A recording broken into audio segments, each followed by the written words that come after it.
Ia o te moa I fo I ona whaatalofa mo folo whātu Samoa I lau mai monga le reivanga o lea fiafi. E na ua lima minuta u te e daily tūlai lima I le taimia mantou I New Zealand iau te ronei o folofa ma whaatalofa. Mori mori atu fo I alo whaanga ea me se fo I o le whaamalo. Whai o le whaiva Samoa I le rei aso. E tiunga ma piunga. Ia me se fo I o la vasinga ma whita alolo inga si o tātou putiruu. Mai lea mata whanua I lea mata whanua ia si o le whanua foi ia o lea atunu I lea atunu o le foi pitonu I lea pitonu me se foi o le whaaloto I whale tutonu lama foi o la la whanga ma fio anga po fea lea e teno pia I ma e tautua ai foi a wā se maruia o ainga o se maruia mo Samoa mo ante au whadalofa o folofa ma o whaaturi mandu I ante o tau lea atunu pele le loto ma lea nganga I le rei foi taimi o lea fiafi. Ia mātou ni usira rei mana ia le tau I au kilani. O lo tau whea ngai mātou ma le tele o le tounu o le timu vā solo ai a o inga sau pei o le sau o le awha le sau o le kimu. Ma mawha lava fo I le tele wanga isi o aso ai whaafitai le anga le lei o le tua. O le wakau masele mai sia mātou wa miu. Io e ana nei mana nafi ma tala tua na nafi. Le sa tau wa ai le mātou ia me se fo I wa tau toe wa ai ave o le la ma le pula fia fo I ave mātango fio le la. Ia mātou wā ia I au kilani, ai mese au kilani saute. Ia mga kua fo iwa kungunge. E ke lea inga mawai ko inga skaidi fo ilele. E kimu I o tara a lae la ia mangele.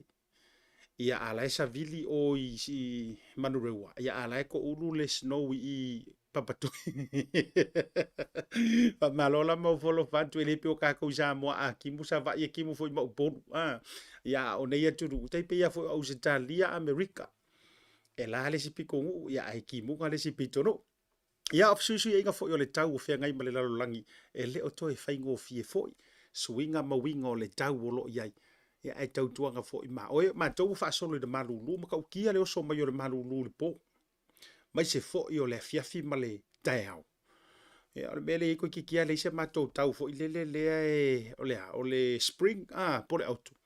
Tama le va I le winter ma le sama. O kia le se mako se matou tau le na o mele yenga mafanga ki munga ai o so mai o matua malulu la ia o le ale tulanga o lo iai le tau ia te o le mafuta mai New Zealand nei malo pitonu fa talo fa mo volo fantu asiata le vanga le viafi tali tonu ma pu le tau piunga le fale se lau pe o le tala ele o le tanga loa opo o fa ta o to fo I panga ti o le tau tianga e fa le nga fulu matanga ti ai sei nga malo le antunu usa fenga ye le yaso o folofa ma fa malo atu malo fa yo le faiva malo le tai malo fo ile fa totoa nga lulu e me so se ile malo ele to fengo fie nei vai tau o so I fuanga wo to so I fuama o lai ia nga fa mai ya fo yo antunu I fa fo ta fe le so asusu ma le meli ai o to fa ya to moni lava ya o to le si ta to tunu I Samoa. Ia sa o le fa ai supu ya matou ya zoi wale o toe sususa saso. Wale o koe kukusa. A e le matua puno wai ma enga lue malosi. E te le va ai ni me ta o ni manuia. Ora pumongi aranga. Ka ilo fo I le sisinga o le afu o e le fai fato anga I Samoa. Pe tutusa ma le sisinga o le afu o e le fai ngaruenga inu I aturu I fafo ma Australia New Zealand. Eoi, malo lama. O le tūlanga lalna, e le toi whai ngōwhi. Wa umatai mi ana tātou pepese ai o ni usila, au se tālia, o lo tawhi ai le meri marisusu. A or kai miringei, ua matua tawhi ai lava le isu la tau ia vanturu whaafonga maua la turu. A wae ke ia wae fulu. E le I mawasa unga ruenga. Ea, no fatini o tau sala o tau sale a vea. Pa ia foi malu o Samoa fusi le fau o malo. Ioi. A inga umai tausi e Samoa ia wa. Ta I matali a inga sa mali doa ma inga sa tupua. Ia me se fo iole. A inga matama o tama ma a inga. A inga oe, a inga o papa, a inga na tawhaifa, a inga o tupu. Ioi. Ia me so a inga ngale ite ale malama. O folofa ma whaatalo fantu mo folofatu ia te o toule nei vanga o le fiafi. Malo a fua ai lau o maua. Malo ale ngā lulue. E ile teimi tātou te whaale ano ai I mata whai oio I lantou lea no nofo le whale. E whai kuala ukala lea. Te le na pi tātou te whaamata iwi fo ile le telo teimi I lantou ia no nofo le whale. Iyo ona o lai tau su ma tau sa ili ni ala tau ngaruenga. Nga kako whaale yango le iai. Ai awana i ngalo fo ia tātou i e whai ngaruenga. O i ngā le iai le malo. E le whai ngō fieli le ngō fofale ri.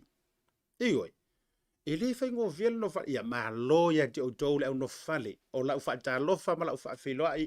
O te wha whiloa i le au no fofale. E uia e pe o le tero taimi mau te fo ia tu le fale pe i tau le wa ngau ngau whaka o fo ngalo tātou koloa a wa tele na le ni pisupo wa tele fo ile le a ai ele a faina a causa mi un mai la un fale pisupo o sore me le fasa io ia ai mamma le le monta malawa ma tausi le ia a wafo ia a ila tau lai tap tap ia fai vol au fai ngalu ese mai lai le ngofo fale fo ile le ngau suatanga ta fai ngalu nga o moi vili mai watale malo longa le break asi mai matua lai fa mai ko inga ele ia la le ila iyo toe mana va mai ai wa ke kofu ku le fale ai pifa ko ka mala ala mai fa fo ile le walu le so anto o ele la via la va nga i tu ranga lu te fa tu ya ilanto nga lu puno wa iyo kamala ngai ke kofu ku ko ai pi fa pi e fa le leva mai fu ile le lima la fa ko ala kofu mai lo fa pengi ai e su mo lo o volo fantu le no fa fale uma la fa jalo fantu ia la kata ile ona yo tatu ta mama tina matutua ka lo fai o fai fa le ia la e ona yo tatu ta mama tina matutua ia be se fo i feo yo le tala le so se fata fai taulanga o folofa ma o fa jalo fantu ia te o tau le papa le ngai o Samoa i lungo le proklame ma lo le pale ia so wa fe mai se o fa ka lo fa le tatu au mai moa where shall I start?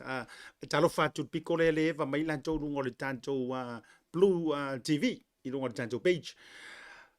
Sunga ya bola spinko le fa mafuta bai naife Ipswich. Io Ipswich. E le vanga o le afiafi ma lo lava le soi fu bruia ma lo le fa toa. Michael Lam Shong le mafuta bai so ki kilo ku fele i ta wa malo so fua i lau to fa siata malo lava le sa i fe au manga luenga le ne yaso ele u malo la e alofa anga maya fui ava ili Michael M John fa talo fa tu ia i lau vionga ile fui ava ili io le anga kau ki ka u lo so fa fui ava ili u tato wol tamana sai lau fa ia tu mua ia fa talo fa tu i uso le to fa ia motopua e le mafuta mai ina i au se talia ma le tausi io mo tu po si ta e se le au le fo ia polo fa tu tanga le lunga ta mai tio le enga awa fo le pai o le ainga io ainga ma venga ma fa le fa sa taua io e me se le au va kau nga fa ani ia ma se au ma mala ia sa taua ma le lau tu tasi ya le lunga o fo lo fa fa talo fantu fa solo le tanto fa talo fa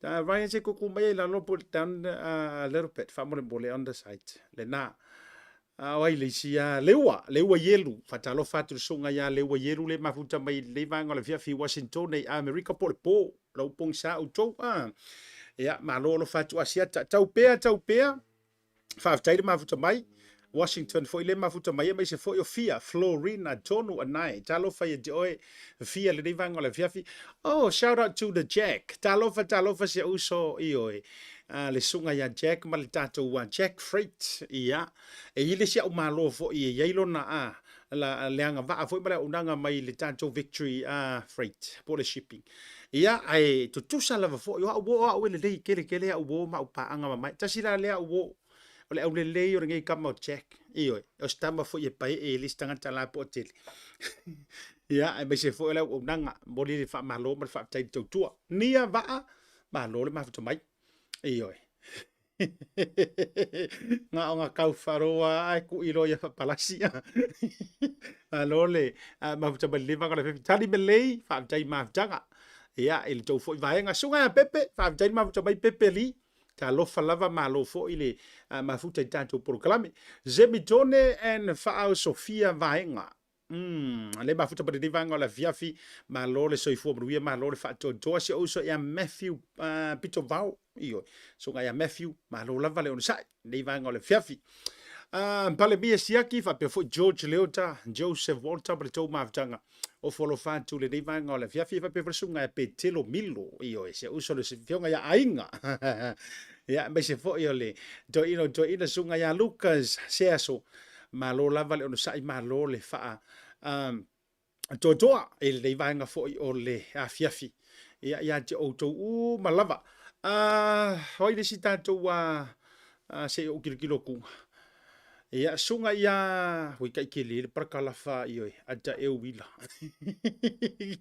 Ko lila tau papa mali e to. Io elena oka. Ia maka mai lava de ke rio ngi prakalafa. Ia fa dalo fa tu mo for o te toi fo me festato dala. Io Josephine por sunga ia peipine navy fa dalo fa mo folo fa se o se Johnny Finn now. Fa dai ma mai Amelia fa moana fa be fo ia melu si paia ma tau ma vanga. Ia o folo fatu le porkalame ia te outou io ai si vai ngau pasi ko irunga o te fatalo fa fo ile sunga ia se uso ia so kilo kwa le o paspeia no vai to mafuta mai se uso ia fata ta madile lua ma lo lava le ona sai ma lo le fa to ile nei vai ngau le fiafi fia fa taia ia mana ia tatou news update tatou tele io tu fo ia malo longa ia ma fa felo il tatou malo ina ia malo ai si o kako mo ai fa taia tatou company la ko sua mo follow fa toi il Tasi Market fa tele ia il o nanga le Tasi Market ai se fo io le tatou Pacific 40 ma le talo for voucher ia wa fo isa fa taunga o loa i Samoa ia nga tai leo le Samoa Tourism Authority ua tatala Samoa, ua matangofia Samoa, ua tapena Samoa, a ua fo e le faasifonga o leono sfulu tausanga o le tutu atasi, ia e faafeiloa i leono suma le tasi tausanga o le tutu atasi tono sio tantou tano. Ia pa nisio tantou company, le Pacifica Family Health Group, ia ma le latou foi o naga faa soifua maloloina, malo lava le sai, ia te outou uma. Fa malol proclame sunga ya Ruben Edwin ma tau mavtanga mi se foi o Tautai Raymond Dominic o tai io ia me se foi lao a kel a leki kereti ma tau foi mavtanga de vanga o le afiafi o nisio vaenga le te vai to ia la walunga mai to tonu o sio tanto o tonu o Samoa o le tulanga foi le e to tongi o fo mai po tausi mai ma lato overtime Tasi le na vaenga lo te va ia tu le matua tau la mua mai Samoa ia o se mata upu foi ua silia i le tolu la savali le famasina o fina wina foi e le asocio tausi mai tu tonu o Samoa ina ia mafai ona toe to tongi ina o la tau overtime mai tu la overtime ia ai tau bara mai la tau fainga ruenga mana ia i o le mata upu le langa nga mawala o konge kia konge i Samoa ia e uia ina tau le fio mai lungo le porkalami ia e mawar ko inga me foi le asiata le la faia ku ye ku so mana tu fa pende i matu langa uma fa pena e le o le faina la le tu langa le pausi vaenga o lena luaso o fai ia feutanga inga ale asocio tausi mai i Samoa ia ma sui o le fa ululunga o le matanga ruenga o sui fo maloloina ma o Italia ia se fai unga le fionga le minister o sui fo maloloina i se fanonga po se mata upo le ua tau li lifa iai. Ina ia faia se maa li lienga. Tau walantu lea i le faa o ngā ina o itu la fo ie lea i koko ngia overtime. E ma fai ona faa o ngā ina i taimi fai ngā luenga i itu la o ngā luenga. A ekipi mai lalo itu la fai ngā luenga o aso fai so. Ioi. Manga i o si isi ulea. E fo ila matua o patatua o le mea lea. O le malia ia, ai kau ke koe foi mai ai, na o le ototonga, ai tau te toi foi mai ai. E fai ele tātou wha soa pe mai, anisio tātou wha salalaunga wha business. Ta sila lea mata upu lau te vatua na o le headlines. Ai manga ia i o sisu esu e ngā loloto atu i tu atu. O le mata upu le, e uma foi e wha adi mai iso ufina ngalo. Po le aso ufina ngalo.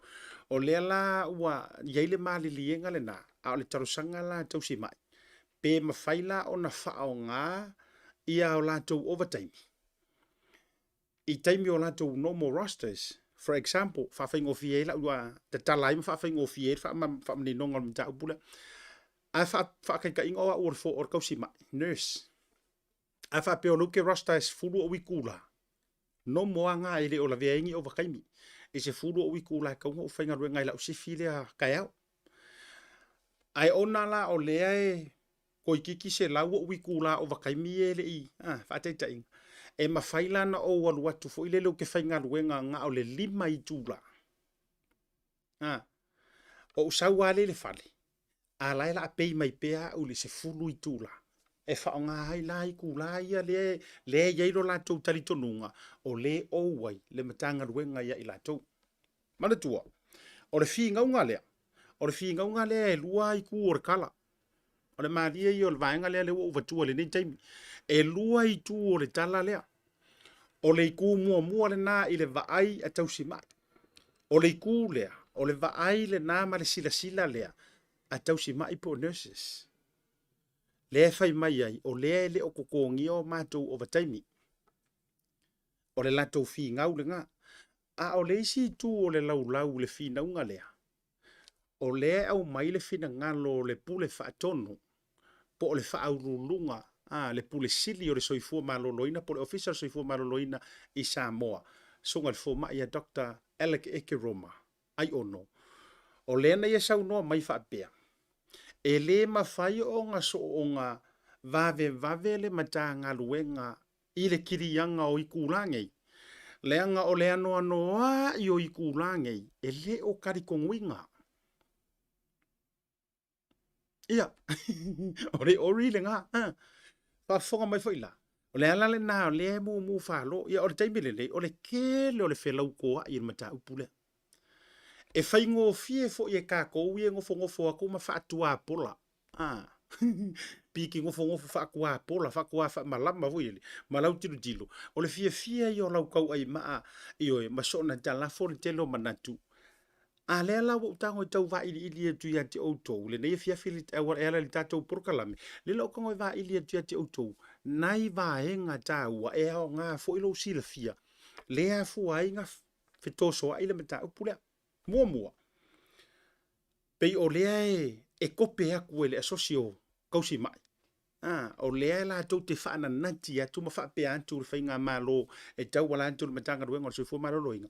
Whaisia kou fuafuanga waka kau otherwise o la mako strike o le ama tūlanga uma whapena ua tele o manto witula ele o tutongia. Le usavali le whama singa o le melea. On the other hand, pai mai le whaako anga mai ngai ele CEO o le whale mai. Fa mai sau noanga le suka le fuma ia Dr. Ekeroma. Whakari ea sia kako wamio. Ioe. Ele ai ele o whaiatu o le mumusu e totongi. Ai a kousi le sila o le o te sau totonu. Mana tua fo ele lewa o na pale mai le sunga le fuma ia Dr. Alec Ekeroma. E a vea ma whaaurulunga. O le sa ia le CEO tuwai fo i le sila fia umale to tele. Fai mai le findings ale CEO le ye le taimile nei. O ke sau. Wasa vali le whakausanga. E le i koe o kikainga ia i tūla masu ea ni tusi o menge o i kūla o ovakaimi o le whale mai. So, te whawhonga mai. Wasilia i le whakausanga e le i koe su ea ngikusi o le whainga o kokongi ma ovakaimi o le makanga ruenga o le soifua maloloina. Ia fua mai lai oi. Sau marasi ui o le sau wangar kamaloa. O le fo ila e iai le mai tau masu esu e ngai o whaila whaka o kikar kai mingai. O le fo ila ua iai le tau wavala mai. O le angoa i o nei mawitula. Lea e kusi mai ma wha mau mai ma whingau mai. E fōringa mai e le inga rue e inga re kele o ngei kula. Sert. Ia, tasi le na vaenga. A lea tati ai nei le tūlanga lea. Na o to atu. Ar kulanga la ngā le kura i mai i whinga ngai. Kure ia ku i whai mai. Ko kongi ma ko o wakaimi. A le ai. Ma nei ar whai o se malili e ngā lea. Le la a whai ngā ruenga la. Whaapupu ua ia i kula fu i le rosta ai le fō mai. Po le tausi mai. Ai kawa a koa. Ia langa sifi antoa. E whao ngā mai e o nei tūla fu ia le o wakaimi le tongia. O lo talia la, ele vai ngati temile nei. Ia se isi tūlanga i tu atu, ono o lo talia se whai unga mai ele fionga le minister ole soifua maloloina. Fi ngau mai, ai sau ai lai kua marko inga kakafu le mawai matanga taleang ele halu whainga ruenga. Ai ngā ole kusi o ngai kula o wakaimia. O e whafonga mai e masangi ngai whaiana merenga. Al kama hoi le mele mawai mo meo. E whatole mela le mawai kako kama hoi le kusi la loi le api le meo le o wakaimi. Scaili hoi le ya so ia ngā ole latu atu sira. I warko inga mela le mo. Kusanga ngala kua kusira o kai mesa wingur fangula ro sei ora kile nga oso ya so le ia wori fo mai la le tau to la to suafa aunque ro sia wori nga le la veve mele ama voi le nga le mai ola o bakai ala ingu la ro sei la inu man to nga mai o singa me voi le kava ile o fule lo ile le pinget frema ole o isi kere fa penga mai ia ora he fai maku ova ia area se ki ale tu anyways o se fa mani no nga le ka kulanga le tu le mai le vanga le o le si tu langa o no le tu fa tel no nga le la so mai pe tu tau te foi mai se taimi o tu por kalami ia ona tu to tala no la ia o le ua to tu ina tu le kanga le mai ka ile e sua fa ia Teresa Coffin sa nga nga le ngo o le ua ia toe luina e tau walantu i se i le whaamasinonga fu i le whaonga ina i se private prosecutor e toe su ina ma toe au ili ai lava langa kangi lea le mo li ai le fionga le tamaita i pale mea o le sunga lau le mali e toa ma le fionga i le au justusi o le fast va au to faya va au le ua kamo fai e haia se private prosecutor e su inga lava le mata upu lava le nei le ua kongi i kua e le whaamasingonga karu mai le unga o so na nei e whaingo le bribery fo i le mo li ai le fast instead la o le ua ia whaasanga sa o e mo lia le fionga le tamaita i pale mea o sunga le au le mali e toa whapea lava au kau ki fo i mai lanta tu whaasoa la wai te le fo i nei nisi fo i o motu ngā awha maua mai fo ia le tātou i Samoa e tu sai fo i o le ala mata upu ia marisi o mata upu lau tele i tu atu o le tato flea market le o le ato e fai i tu tonu o Samoa ai manatu la kako me mua ai le tato hua fasa lau fa business a foi mai fa filo ai la malo lungo le porkalame si tato to tala noa i nei nisi o vaenga a wata to wi fela o ina o loa e oe e fa filo ai le fionga ya Toleafoa Sini Tevaga mai le tato onanga le Victory Shippings ia ile dei vanga le fiafi fai sau kofi au te aluesi tato to tala no pe afo i mai fasa long fa business nei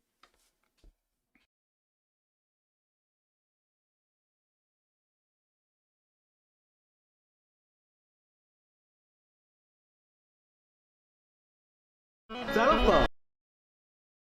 What Maota Samoa service station?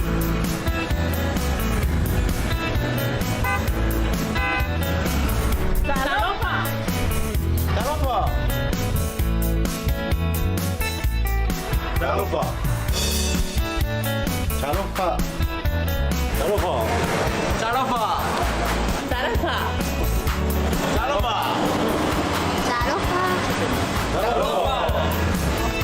Talofa. Ua iai foi au nanga i lunga Pacific 40 ma le maua app. Mo nei tatou a inga, o lo alala i atu lumu mau.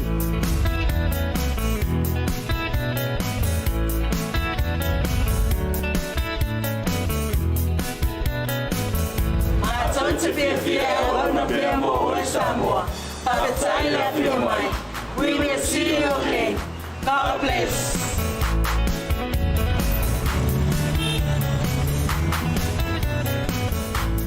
Talofa lava Samoa. O lea ua tau mai i whale o loa le Tasi Market i New Zealand e tātou o loa o mea tau lima ese mai Samoa. E pei o fue ma to o launga. Tuinga matano o Bluwave. Ula fala, ula nifo titi furumua whaapea ma nifo oti. Ma le ano noa i o nisi o mea tau lima ese te whilikiri mo iai. Mau fo ia tātou tau mafa ese mai Samoa e pei o ia. Ula mawhi. Whaapea talo, ulu mawhai. I se tau o fiatele. Wala au nei lole numero o lo o ilunga mo nisi o whaamatalanga. Le Tasi Market, le tali o longa nao. Ia o te toi o wholo whama whaafero i antu le toi tali umai o le poro kalame. I le nei vanga o le fiafi Ia ua tau sila mai o le fo ua mafuta tu ma le sunga le li pule sili o le tanto Victory Shippings. Ia i mangele ia o te roni po au kilani nei ni usila. Le fionga ia tole afoa. Sini Tevaga. Ia po o le tō whare ma tō fitalai. Ioi. I lunga le unanga le tanto Bluwave TV. Ia me se fo o le programa le tautai ia i maramuia. Ia o te fia wha fei loa i ni lau fionga i lunga lau fionga le wha singa po lau fionga fo i le taulangi. Ma loli le folau. Ia, natu le ua ngā fua mala mai i ni fo i aso, le aso fau. Ia, natu fo i o lea fo ua te pa i tau mesina, ia le anga leo tapa au sili langi. Ia wa au lia mai nei tu na le aso. Ai fa manol so i fua siata, manol langi ma, fatalo fatu fo i mawono fatu, ia, le pa i o Samoa, au mawa i nisi le nei. I so si tafa fo i lea tunu o te roa, ia, fatalo fatu, ia, mnatua na wa umane, fatu lima. A siata le pa ia fo i o la Samoa, mai leo neone, leo fitia le. Tui manua se pa ia, po le tu unta wilo i malo, ia, pa ia lawa na, tanga mainga inga mtama, usonga pole matu mua i tuau mana tau, ala inga taima le maa o phone ti, ia, ai, le, whangalo ina le maftanga ma, le moto salaya. Nā leo wa moto fia ngā te mini nei ia sa moto salaya. Ia, opa ia lawa lea ile. Sua ma vai whanua, whafoi mai tūlangi, sa ole msale au mua ma lau niu sai lua. Ia, whatu il motu, to ol whale uloa, ia ma upu ia te oe minua tele. Ia, ma rosa i fua manuia ma lange manias. Ia, so i fua maua, e lei loa e tau pau ma malu sa we e me se foi ia, o le vaisu e ala au asa moa na ma malu. Ia ai wo fia lava. Wo vai pe ia kalangoa ri ta anganga. Ia. O le fu wai man in black, mai ri le nei yaso ai le i se ta tonu fo le e fai se ka kongi nga lu te va tai tutu sali. Ia, e si fia fo si ata ta vano fo ai e pe ko ngeki uma me uma fonga i langona. Wai ta wa sala ia nei. E se mai lo si la fia fo le fa tu la fa le pe fa le mai fa e si mea e fia i rea moto sala ia i nā veitau. Ia, o le tūlanga lava lea le tau mo fia o loa, o soi fuanga le tau mo fia. Ia, me se fua le mata mo fia o tā vale. Ia, tūlanga e o tūlanga fo i le o talanga ngafa ma vainga papele. Lea, io, pien silvia fua nai fua neta, ua ia tonga alma tā pokalami o tuana. Ia, ai le mwhai fo inga tu e lalo ma whanga lo weina ta pua inga le pa io la inga salvi. Ia, pia matalo whatu fo i sunga i whapenga inga maratu whartua, ia, o staulanga, ia, me se fo, ia, isi o uso i. Ta uso fo i le sunga le whapenga inga AOG pata i whale la tai. Okay. Ia, malo. Pe ua wavenga e mana tua le whale au whainga luenga le tua ina ua tau sa ili atu pe mo pena talani o ngā whaisala i. Ai lea whaina lea? E sia fia fo oe asiata li whapen sauloa Paulo. Ngā saulo mua. Saulo mua. Tau waso te pula mai. Pula mai wa mara mala, mata malo. Malo lava. Ai ta tere i o le langa e te fio mai wa whaalava i le vaenga e toe uma whaua wele whaasoa i runga o lau burukalami. Ia ala no le tantai bi fa tala doina. Ia o ko ura o fa so ile vaenga o lo sa ia nei tausi mai Samoa. Io la to tongi. O bakemi. Io man tu se mata o puele fo vaenga le. Mo si fia sa tele fo tu langa le. Ia o pa inga fo ia fenga malo tro vo ile fa fonga nga Samoa. Ia o tu na fo i si vaenga fo ile le o tu na. Ia o tu langa le sa ia fa pe overtime ma tu langa ia. Ia lea foi la ua e fau mai nei le. Ui, o whawhika uria la lea o me ualepa. Ualepa. O whawhita uria lea ualepa. I mea ia o wataimi matulanga whapena, ia o nei foi nei ia inga masalo. Ia o la fo i e malama le ala tau de tulanga. E pei fo ona maali e fo lau sa nuanga whanga le mask le lo atu le. E luma, le ne ta urpo kala mi utuana. E lua ta la le whatau e luma i. Ai kaunga avifua. Ai kaunga avifua. Ia peo tulanga nai. O la ua mai o iwa, o ma mai o iwa. Tulanga ia. O la fo i malama. Ia, e toi e ia le tulanga funga le whapea e. Ia toi nā mea funga e wai. Kumsalope ke ua sisela o tusa le tulanga lea. Ia me fanali. Fai mo lo sau. I. So sau. Onga Onga fai mai le malolo sau mo. Oi. Ole mariela le la wa fa tupu mana tu lo fina ngalo wala ngole vanga fenga ruenga Samoa Toleafoa. Ole le va fo ina a move mai nei nga ruenga ole winga na lau tala. Ole la wa apo kula e pe ole tala fo le wa apori mai ai lau sau noanga. Ole mea le wa kupu ngei. E pe ole fa ko makanga fio mai isi kanga kai kau kakala. Ia. Ina ua sui le fai ngā malo. A o whaafika ulia ngei sa o lātou do nofo mai malantou I paia inga mua. Ai rea mangisi ngā fio mai kau kakala mai ia mea. Ia, o te mena te foia uia ia si au whatau waa so bai inga. Ia, o la te sila fia tu langa o iai. Ai peir mali elo sa nuanga. Sa le I eise tu langa e wha leo ina tu langa lea. La sa e ala vai ngā whapea ia ku oi lunga I kamari piko I lunga I la te wha leo a kau kakala ma tulok. Ia. A ka ko le lalo ka ko ana pe I o la le mele le la wo mai ni fenga malo fo le vai atu ngala vainga o se fenga malo alofa. E le fa pito nu ya ta si la famtang. E fenga malo le o le alofa fa pe lo le ko va ngora le ka ko lo la ko pi ai le lo. Wo le va ngala ko ngofo mara ko le tu langa le. Kusa le la take advantage I le o mai o fenga malo fo fa pe mai. Ia mau ke whaia ngā ruenga ma le alofa, mau te whaia I mea manino, ma mea sasao, ma mea... Ai pei la pei sa kau ko ele pei to jitau to whao ngā ina le upure pei wa le vang kolonge, mai la mua ele eise si. Wanongo ngā pei ai kau kala, eise me kupu ya oi. E pei o tulanga la mana sa iai. O tulanga na pe e foi le loto fefe ma le matau. Fa pe ni te ua fai ne tulanga ngā ruenga me le vanor fai ngā ruenga tulanga I ai o tulanga le pe matau e foi na le pat. O le ua tula I mai a sia vai ngā fast. Mai la ia e le ngā malaina siata. E au ala si le fanga le atua me umalawa. Pe sau e le foi se sa ato to I lalo lang nei. Winga tana tulo.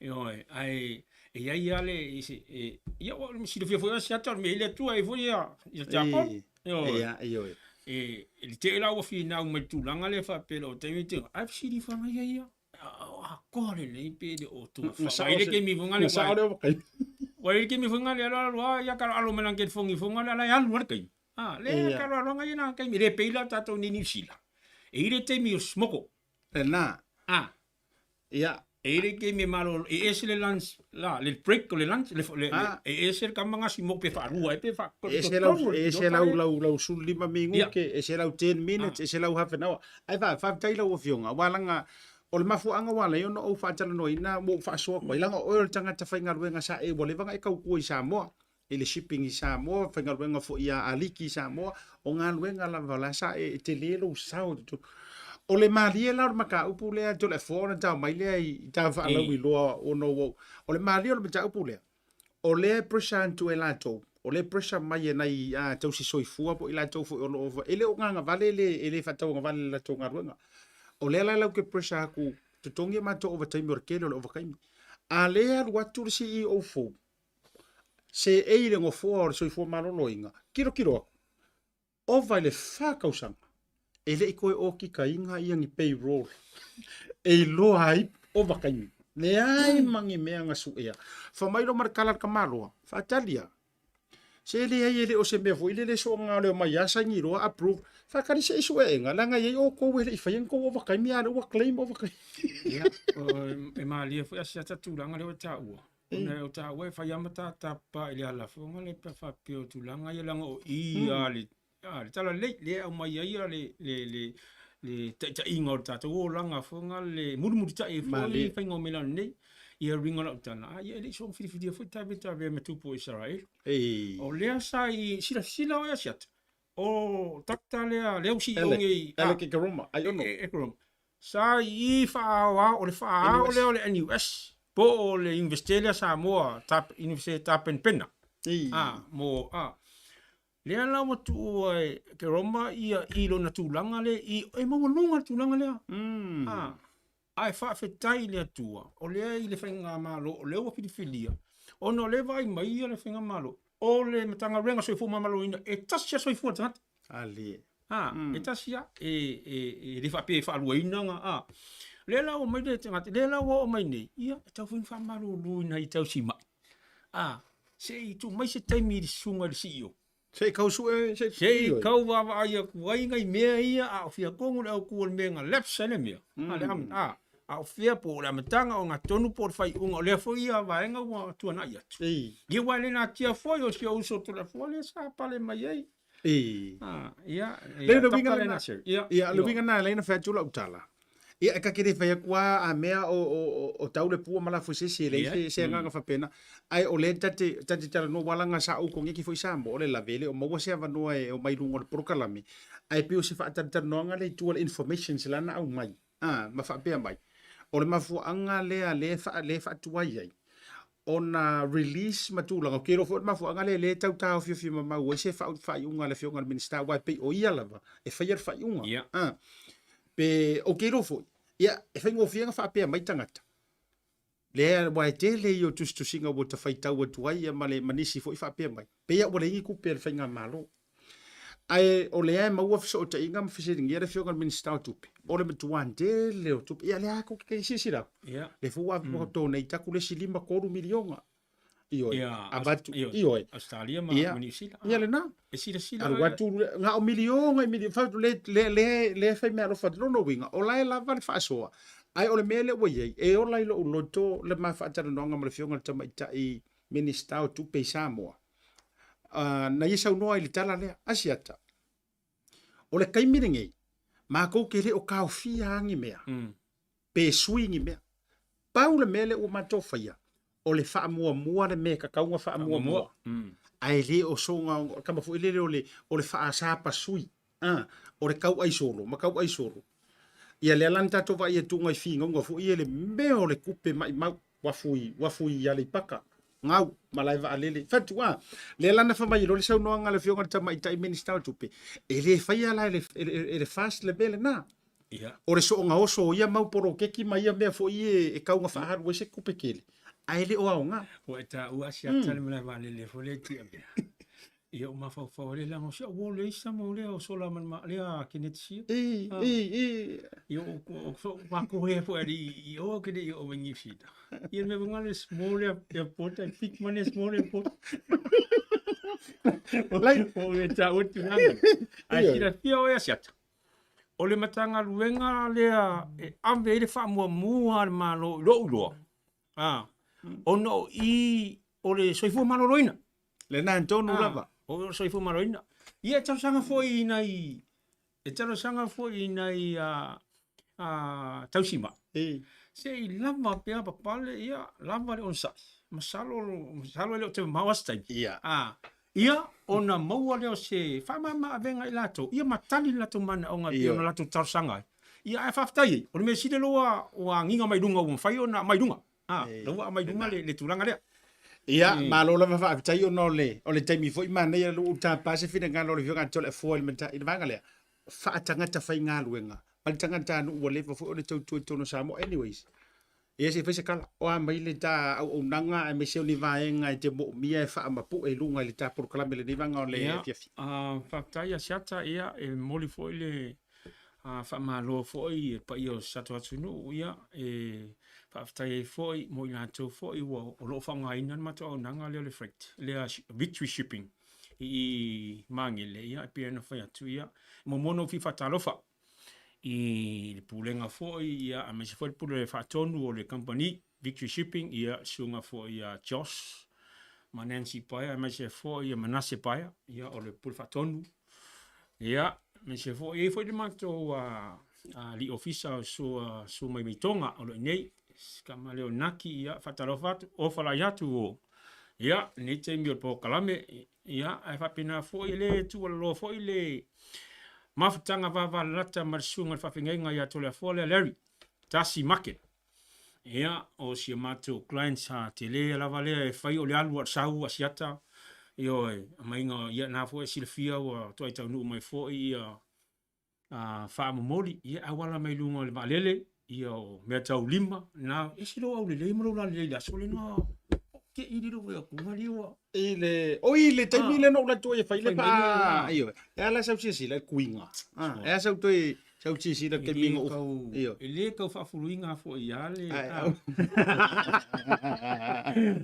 ia o fa tai tulanga le sunga ya Toleafoa ona o fa tu tuaina fo yo se matua o nanga i pe on silfia ia anta ua o matua sa ma los victory shipping ia sa ma los yo mer termine o le ma los la lutonga pe tai na sto fa ile pulenga ma le pul faton ina ia fa popo se o nanga ia mo nei tanga Samoa ia le ila le finga pa angale ma le sunga ya Larry le nga tu ma fai fautuanga funga le ia le la wa matai na mata na aruka ko o kai Samoa ia Februari ina wa mo foi ya menoi e fatase male masiva a company al victory ia olena o le ua te tala ia o le sifo e mea o te fia fai loa o lo ita tu la lai la lo Wellington ia o le faso tai ia te mali o le tonga o tisa o le numero telefoni o le o tasi over tasi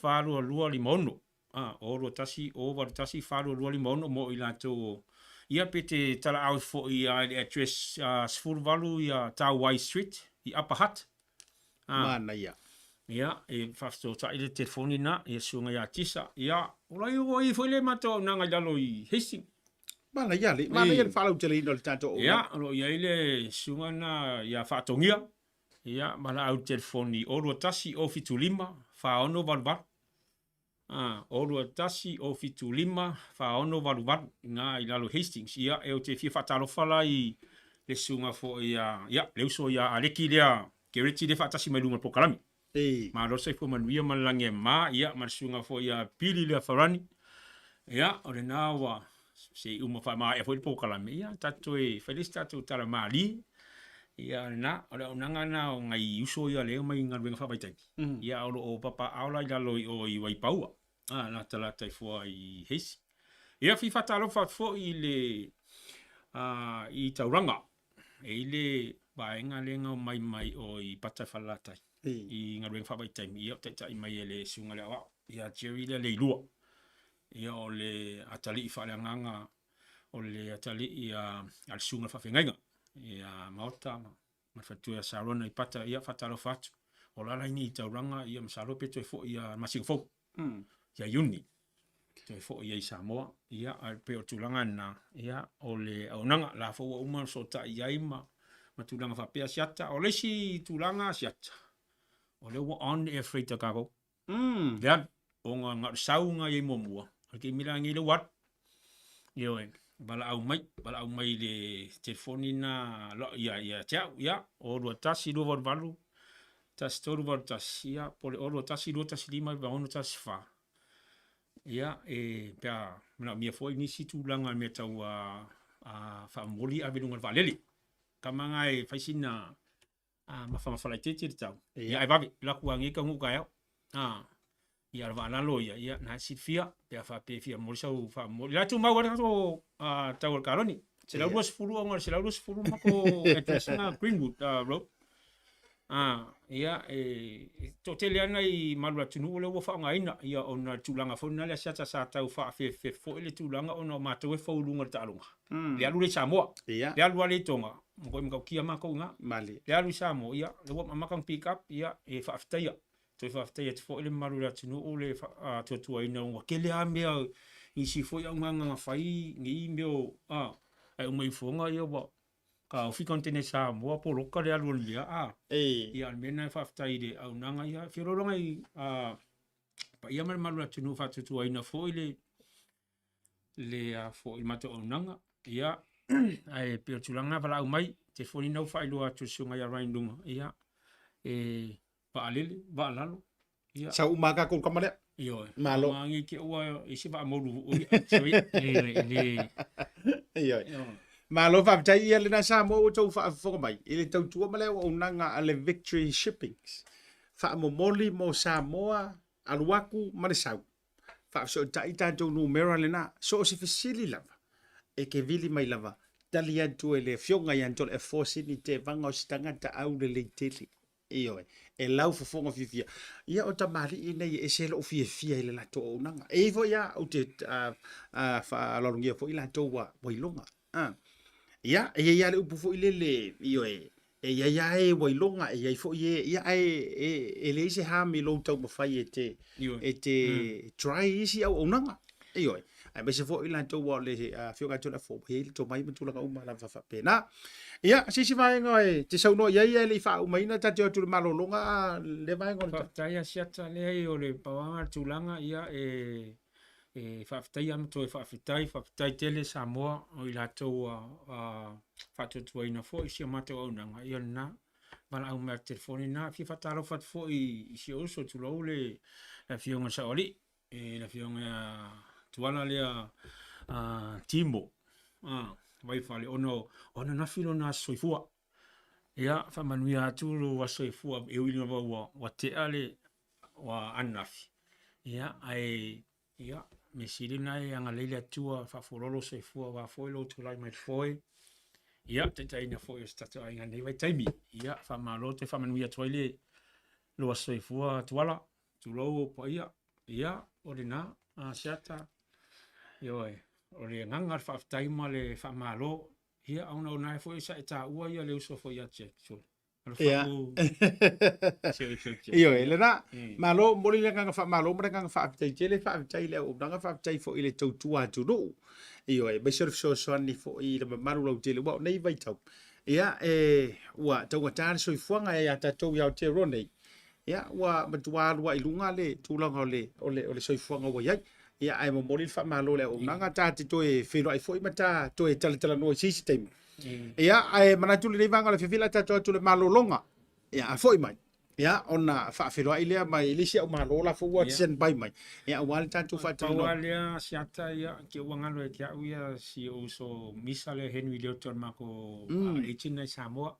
Isa malalo ia fatalo fa tu misa mal pulengo le Pacific Freight. Ia malo le lange mama so fo malo fo le ngalue puna wa pa fo tautua i Samoa ia ona sa valalo ile ofisa lakwa valele saud valele ai umale i piku mai lu ai pa tele asiata ia mole amanua fo ia si mato fo ia onanga o le Victory Shipping fa tele le anga lei fa malo fo ile sunga ia Toleafoa mal mai mal pulenga le Tasi Market ia na o la auto du riska container mai tonga ia la foi mau le hopa o kape o manioke ia so de ora de ia dira ufa ko o nga mingi ia o okay ia me o mai ia fa se chai mai le numero na ta tu malolonga fa wo pokala me pe mai ta tu fa salon fa pisisi dei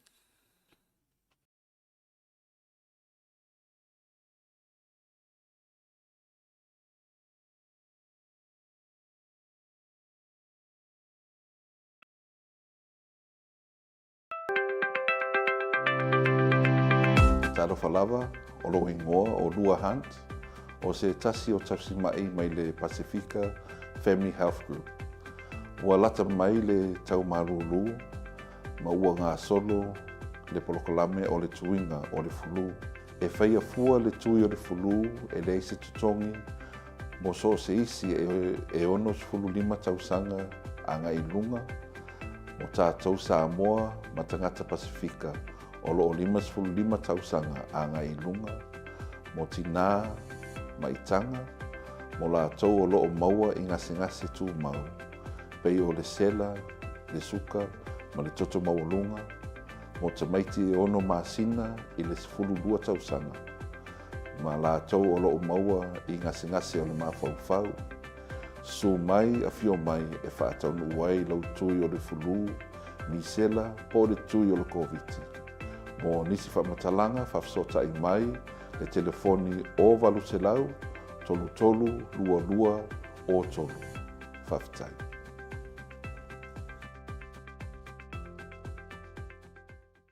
Taimura wantile ua joe 5 minuti o le tano li tūla e ono i le tautua whaawau o wholo whantu le tōtelo nisi o tauru o le tātou porokalame i le rivanga o le afi manatu ia ai le i whaafilo i le si tātou malo ia whaawau le tātou wa whaasoa me se whaoniso update mai te tono se tātou tonu i Samoa. Me se lava mata upolo o lau o lunga i Samoa i le nei taimi. o lea na alu tātou wha jala noanga. O tātou iai la vai le tūlanga fo i lea, o le vaenga na le tupu mai Samoa, tūlanga i tātou nurses. Now, with all the respect, o te wha alolongia la vai le tūlanga i le ngālu wenga fo mai, tausi mai, mara tua fo. O lea ua toe suia le wha o ngai na o le upu le nei tutonu o Samoa. O aso ia, sa fo mai, ia fo mai. Ia mara tua la ua umona toe mai o iore tūlanga ia. Fo mai pe ave le vaenga fo o doctors.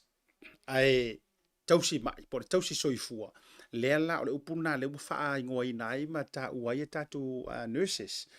O le vaenga la na lai tupu i Samoa. I le fetongi ia i wha soi o tua o le mata upulea. Mua. La ua nau le asosi o tausi soifua. Pe mawhai. Ona whaia le malilienga lea, me se fo o le tūlanga le ina ia whao ngai na o lātou o vataimi. Nau, e leisi si o nau whapea inga ia fo ile le kokongia ele malo pe ai ele malo upu kusa o le ngangana. Ia tupe fo i ma taimi sa ngā lulu e ai tangata. Whai ngā luenga walanga e tupu le soifo malolo inga e kupura fo iso se ngā luenga. Ai o le mata upu le mana o fo ile ofisa o le soifua malolo ina ia wha manino ina. Pei ona sau noa ile CEO por wha ululunga o le matanga ruenga. Se I kau o la ua whai lai ori tila kaimingei. La ua sue tusi. Mo o wakaimi matulanga o le wha langa o le lato mau. O le angoa I o le meo le o wakaimi. Lai wha mawina wha sori tu la fono. Le alo winga o le mea. O la ua mautinoa e iei nisi o overtime ele o sa o le wha mawina. Matulanga wha pena. A whai la e silia ma le wha kausanga o le winga o la utala. A whai e silia ma le wha tausanga e leo koe su e inga ngi kusi. Ale matanga luenga o le soifua maloloina I tūlanga tau payroll. O le ale wha vai la e whai e tu inga matanga luenga. O le ale tu inga wha vai o lo su e tu sia matanga luenga kaikasi. Ia, wa ta ua le wha maitea io o por kalame nei. Pēno ta whai atu. Te nau wa ui e tera noe le issue. Ele o si sa ili masei. A o le winga o lautala. O le ale whainga, how many makanga ruenga? How many other ministries? O lea la vea ko inga mea lea silia I le wha lima ongo kausanga e leo koe su e inga. E leo koe su e inga se tusi o le whainga o vaenga whapene. Ta sila le mata upo te tau fo I ona lau sila fia walanga tate wha longo fo. Ia ai nisi e whapea mai. E lafo re ururu la au le malo, e lafo fo e nisi le ururu la au a ngai oi a ngai le matanga ruenga, lafo e isi le ururu la au a ngai au whainga ruenga. A tonu mai le toa tele o tangata nei e whakaria la ko o wakaimi. E le rope na o se minority, na o sina vaenga o nei mau tangata whainga ruenga, lasa wha mau sa o ala tu o wataimi. Ai o le angoa ngoai. Ia mangkua ke leo ngā ruenga kako. E le ango mai loa lunga le pūlenga. E le ango mai loa le pūlenga. E le ango mai loa ia kama makua. Ka alo loma ka whao ka malaiki. E whapenga. So se whariwhainga ruenga. E whapena. E ilis tangata whainga ruenga e take advantage fu ili langa boss. Oh, he's a good man. He's a good woman. Ka malea Nga oroka lakua. Lenga tato let's be realistic. Ile melea. E ia kakama maka wo maka kaka whainga ruenga mau ka ainga fu I Samoa. E whapea. Ore ngangana tu usa o ala tau ia a kalangoa mai ngai wha mai ele I totongi ale malo ata ai o le angoa I o le au ka whawhau I ngā ruenga ale malo. E te ioi la utala leo te whaet. O le matua no I o le toa telo I lantou. O lo, ia. O isi aso ia. A o ka kango I lea me o le ava. Tu lo wale, aso la. I'm talking about 10 or more years ago. O le ke leo isi au kama o whelengi. E leo. Ke roe. O ke kaungu o kuro I Samoa. I ngā aso. Te mi fo o le vai male aru vale o kupe ma me whapena. Ka ke vili a kuloa po whiala iai. Ma so leo roka kiuke.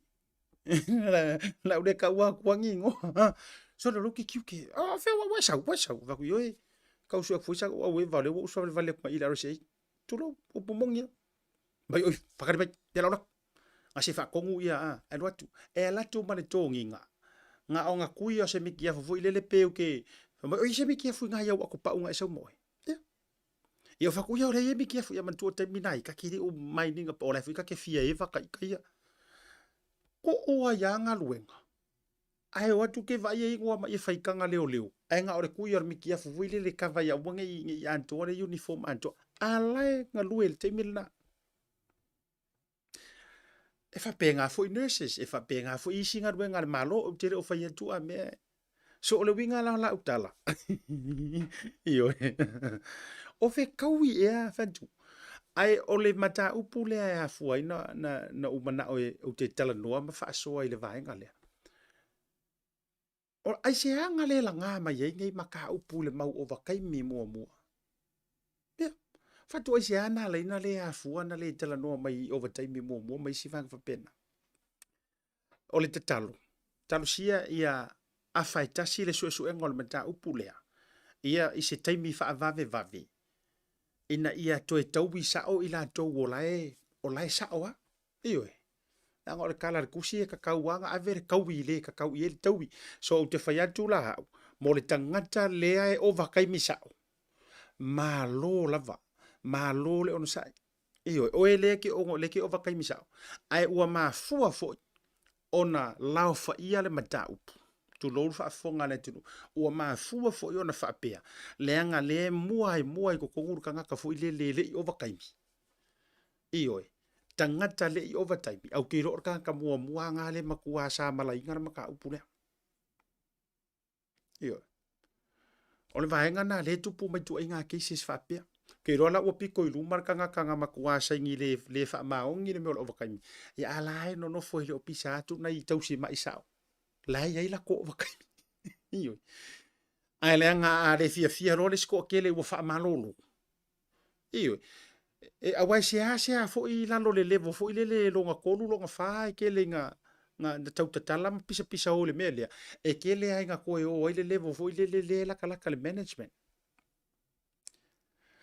ai alu neila le winga la utala alu neila suatanga o le vatele ai uma mai ngai e ko ai kiki ya ila toula e sa or faingo o vakai mi e ko akele nisi la ele ni overtime ya ore e se foi la na mata upuya e se foi la na story ya male na manga ai ole tu ala lo foi la le nei time ole fia le prokalame mo nai tausi mai lai fai male ato ore tu langa foi ole ya talo sia ai vave ona mau mai se tati ia mai le fionga le minister au wa le toe totongina ia po le feutanga inga le le le feukanga inga le fai le taimi le nei e ma fai ona fai kiki la kai mi fainga ruenga ngai kan kai ia fa le kiki mai la to taimi fainga ruenga mai la to no mo awas ia ai o mai la ko e val fale mo fo ai vi foi la to itula e ka vai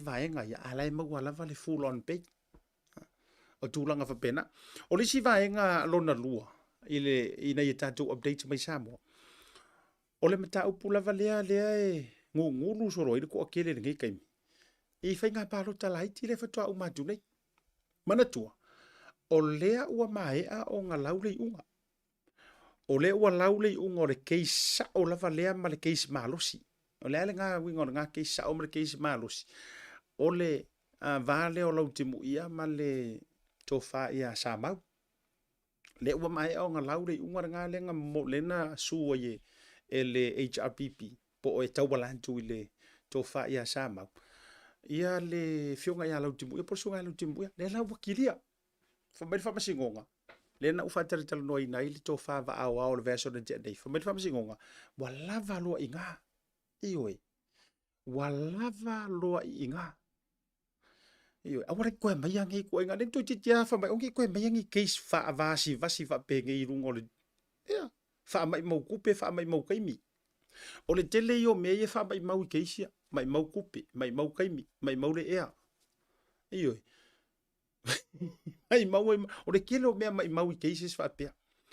Ona foi o le ua umona mai a ona a sia ia tu inga. A lea la ua toe alu le kangaka lea. Ia le tamaita I le sua fai Teresa Coffin. O lea ua koe alu koe avele mata upu lea I le private prosecutor.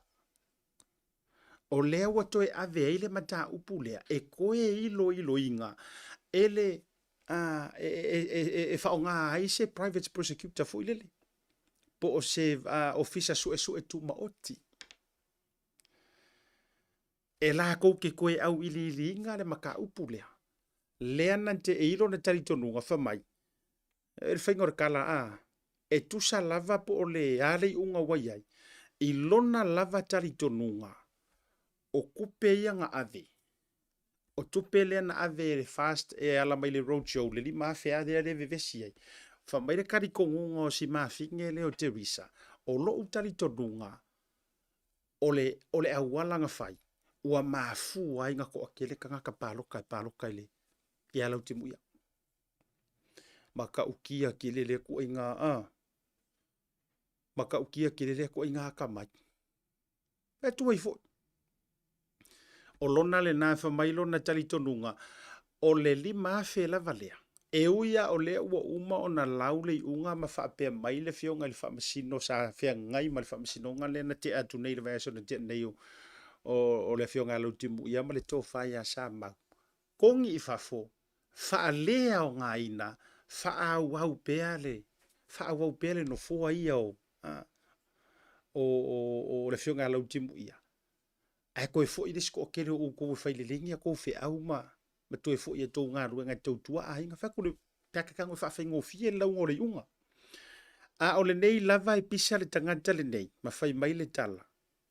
Siki ngā sia po si maa whinge sia.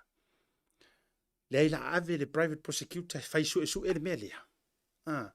Le anga ilona lava tari tonunga. O le li maafe lava le kasi. Ngā fua I lava ngā malo ia. Ia lau kimu ia. O le mele fai atu ai lau tala. Iyo, isa o le lo makua kua. O lau a tala leo te ofo ia na o au ia. O lau a kala leo ke ofo ai lava ngā o au. O le wenga o la tatala. O le mea ea ua sili atu lo ua tamai. Nai lo wha masino. Ua uma na wha tau tō ina. Ora ofisili ngā. O le mea ea ua sili atu. Lo tō wata mamai. Ngai lo wha masingo wa umo ngā kauko inga. Ma lo ia. Ata mamai tele. O lewo manga kua ngai lo uloto le saunga tuila e pasa whai le siana. Au tula il foe. Te inga o le malo. Sai foi le vai nga sao nga le sa le fia ile ko inga nga inisi fo yolo ya ma fa masino. Le sa ia fai lana sau noanga.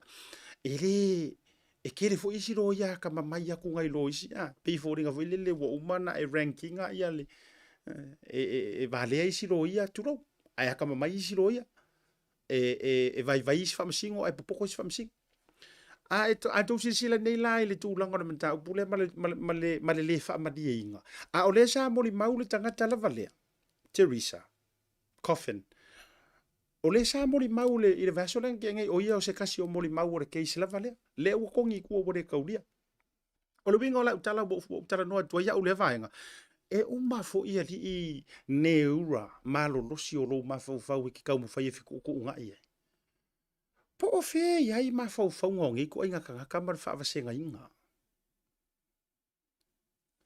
ai langa a fa apea e tu ma ai ma ia au pe yo upa samo o le waku ma ai ma ia au la le winga o le nantala o le upu mongi lava ua tu le tino tangata po le atingi tangata tu lo lava ma le me loto ia I Teresa ai e kanga kalai kua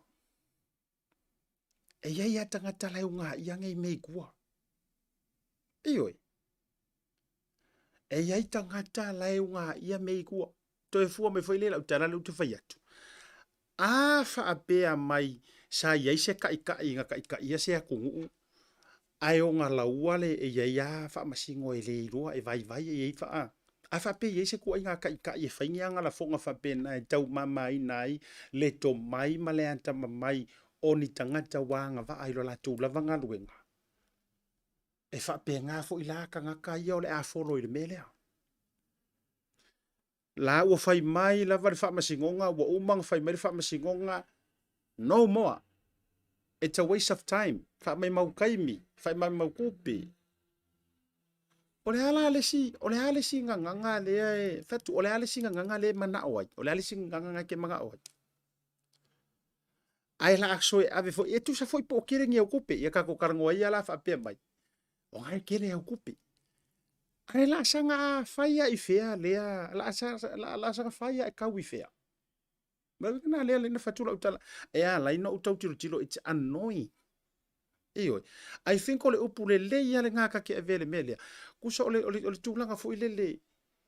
Ole si e mea pe wo fia show off e fo. Or are you trying to make a name? Fa ko ila kakala. Ai su ka ngaka ole mea mali le soifuanga le nei tatou te feo lai. Ole mea mali arangi su ka ngaka ka fao. Po le tanga tanu. Su ka ngaka ngu. Le pale mia. Ai le su ka ngaka ngalu le paloka. Tasi la le mea ya fa pe fo ila e vakula uia ku ualalo. A vatula utu ualalo. Ya. Ya fa pe mai si au vahenga o ka ikaka ke valea ka ke de se pa mangia ya. Si ava kuia tulo si ava kuia la ka mai pa ule. Si ava kula uia ka mai pa ule pe pa o le ya oi lo ma fo o le tanga tata mai le te fa mai. Si ava kula la ka mai pa ule tulo wa si o tulo pele sa mo ma wo ma pa anga mai rungon tanto wa Blue TV. Ai se va e ngau ke ngau sui. Ingisi o kula fongo mai ai ngo fainga paroka. Sui la kula fongo lea. Auange i sopo le mangu vale i ki e sao kamari. Vai. Da koe vakula ukara lea. Auange i sopo le mangu vale i ki e sao kamari. O le ale winga o le nā mea. Auange i koe whakangangi mea ngei o le sua kangaka lau kele. O kangaka lai o le kofi. Po o lai kuku ma le kofi. Eoi. Ta dia ia lau wa ianta tau. Ai langa e ka kau fo inga whakulanga le ia kau. Lolo winga la e mawhaila ngofo wewa ewa lau fau maru o laku su ia kulou, ia la audi. O laku su fonkoe. O tau maua mai. O le su lea ua avera mai kai lea. Ele i alu ia se whai ngā palota. Ele o io se sui kau vā. Eoi. Ele o io se sui tuto o tasi. Ele o io se sui o se pāki. Ele HRPP po o le ala se si pāki. No. Ore kangaka ngā laku e mai tau mea. Nā la tu e mai tau mea pe ngā laku fo e wau ke lo anga kufa fo ingi fangu vai ma kufangi sapau ke ro fo inga maa o ngai. Le winga la na o la utala. Ia o la ulala nā ta mai pau tu lo ua ila kowie fai mai e kia uwe sa u ke re ros pau pa. Iyo. Ai la se tu la fono e te tau la ona toi se te sila fai ngā maa lo e whedi uli wai. Ma swingo o fai ngā tu la fono nei mea o fai ngā mbaloka. Kau ngai se me ka kurang ai ngaka ai le ya o le kamoi ko upea le au porkiki o lo winga o la utala tu upea la to e failo la ko fe suai ya ko va henga fa e sa ola e se ka usa o sia ka mai mentile ka tu le au porkiki e su e le si porkiki la to ia na o i tauvanga ioi a o ka ko ia ngo ko fa ila ioi o ka ko ia ngo ko fa ila ioi le ai fa au per me nga la ko i o le su o le sapa ai ma o nga marka fau ioi o ko nga melna ai la se va nga o te lango na ya wi wa ka nga kipi ese nga tu langa o fa ngo nge me ma le te le o le ngasu.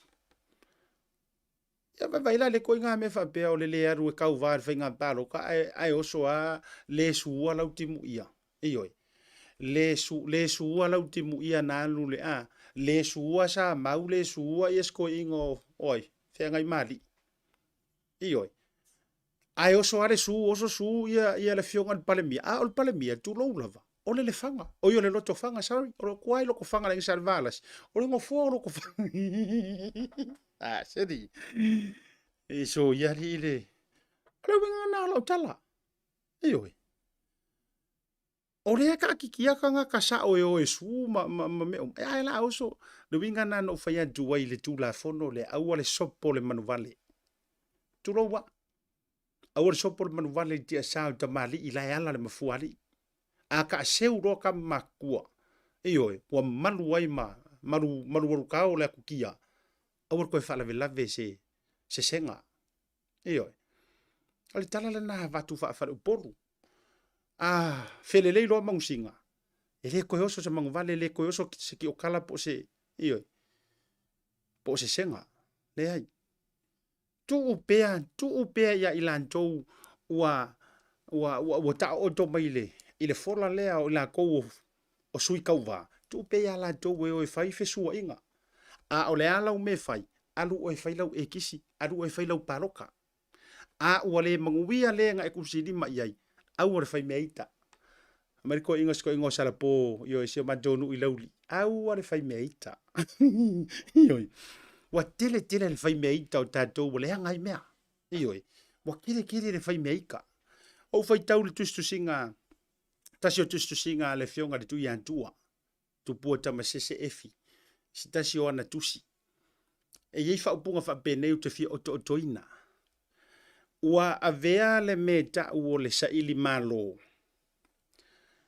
Ua avea ma mea te nau malo. Ua avea I ma mea te fia malo. Ua e avea I ma mea te musu wai te toe. Ioi, ko ilalo ke manga o te manu malo pia. Ioi.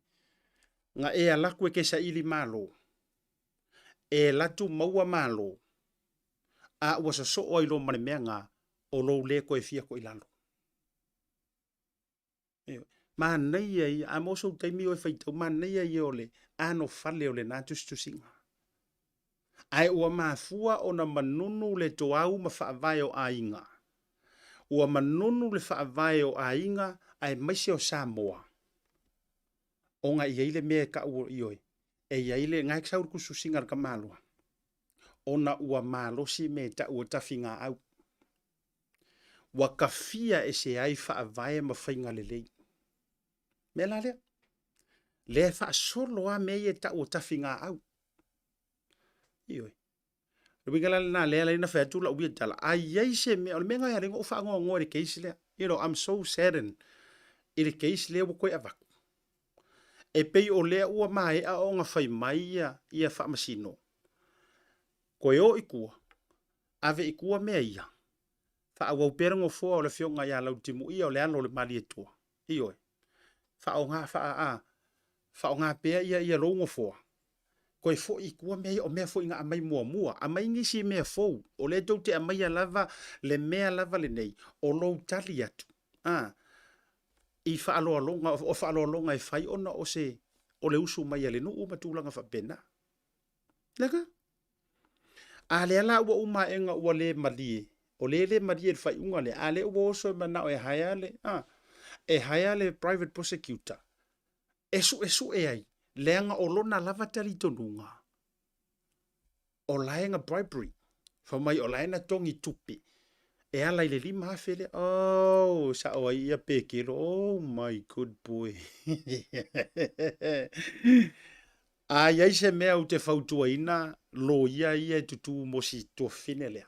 Le la va ko fo kwanga le leia o la fo tuanga le la avatu molo ia e mai se fo o to ia to te lango ina le mele ya fa ku la kala la fo tuanga to yo mai a onga le to yo mai a onga le anga nu umar fa Samoa le anga ke mala malama lo ile ano fale o le anga nu umar fa Samoa ma talinga malo Samoa umalo mates sa ilo ka mix va se me ke isu pu ele o marquesa mai o malo martes or fo kuanga la nga ke vakua ai o to uma le fia lango me ia ma fakanga ioe e ku o kanga ka ngei o e fai me ngai o la fo tuanga le na o le kaimi ke mala malama ai le taua ma le matango fie o le tali luma fale ma le tali luma Maota Samoa ma le atunu ai mai se o ana anga I whanua ma nganu e au mai au vatu fai ngō whieronga e karian me lea io mai e ke maua lupe foi vau ese sau e ke aonga fuai io so ta ise si to fine le ya Teresa Coffin fai wo fai atu o te ofa fuai na ntu le aonga lupe foi vau ese e sau se ia onga le ia I le tūlanga o le whaata waina o le tali luma fale a Samoa e le o aku le malanga e le whaapea fu I le e o atu mawhata fata e le masi I mai le ngu mafio anga nga e fali la ia le wo umana e ai pāturo e siri le vakuranga whai ngofie e le o lofu aka ai pa ma e fali nga uma e la ia le ai e wha mai boy